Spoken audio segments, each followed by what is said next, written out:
This is not a video I intended to make, but sometimes you need to be frank when you watch something this horrible. Regardless of your politics or my politics, understand that this is not about that. This is an 18-year-old boy, a person half my age, a university student who had his entire life ahead of him. He is lying in the streets, begging for help from the police, the people that are supposed to enforce justice in this nation. And they are not even giving a glance at his clear state of distress. He tells the police officer 9 times that I can't breathe. He tells them 5 times that I've been stabbed, only to be dismissed and instead handcuffed and dragged on the dirty floor. Meanwhile, his attacker and killer stands there being comforted by the same officers because apparently his turban was knocked off. I mean, seriously, this is the state of modern day UK, where law enforcers are more scared of a racism accusation than actually tending to a victim on the floor that even a blind man can see. And to the Sikh community and MPs that keep singing the same refrain of "we are not all like that," we get it. This is not about you either. Not all whites are racist, not all Muslims are terrorists, not all blacks are gangsters, and not all Chinese are book smart either. But stereotypes exist for a reason. And regardless of your skin color or race, everyone will face discrimination in their lifetime. This is the way of the world. But at what point, even if your turban has been knocked down, do you get to stab a kid to death over it? Fuck your turban. I have had my own scuffles with the police before. 2009, 2010, 2015, and 2017. And not one instance was I, a black man, mistreated. The UK is not the USA. This illusion of systematic racism is a myth. And yeah, it may have been true in the 70s, 80s, or 90s, but since I came of age, I have not seen police on the street going around arresting people for simply being a different race or color than them. If you do the crime, you will serve your time. But since the killing of George Floyd in America and the rise of the grifter Black Lives Matter movement, it seems that those that are meant to protect and serve are now more concerned with public image and sensitivity perception.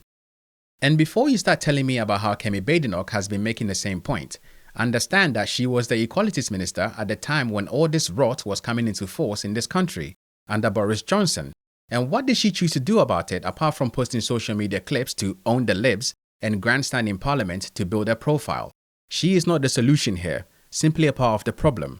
I get it, the death of Floyd was a tragedy, but let's not forget that he was also a street thug, peddler, and a user. The point of the riot was that given all his flaws, his life still mattered to someone. Humans are not perfect, it's our flaws that define us, but our lives have value. This is the same for Henry Nowak. His life mattered too. Now a father must grieve a young son while an entire family forever changes through loss. All the while, an entire community makes justifications on why they need special provisions to carry knives.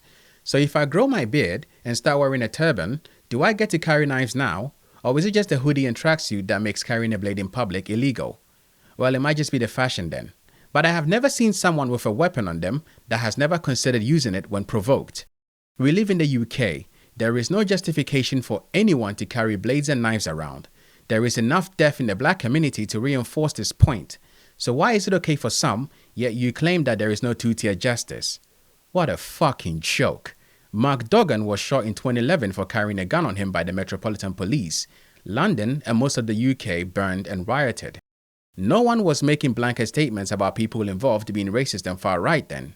And I should know because I witnessed it. The prosecutor who sat in judgment of more than 3,000 arrested people at the time was Keir Starmer. And to understand the hypocrisy of this, when innocent children are attacked during dance classes in 2024, which sparks a national outrage and riot, oh, now that is racist, far right and all this nonsense. Yet the same man happily orders the arrest of anti-genocide protesters in the name of political interest. He is also a part of the problem. People have a right to express their anger at a state for failing in their duty, because it's the social contract we live in. We are all equal before the law, all subject to its protections, and also all subject to its punishment when we break these laws.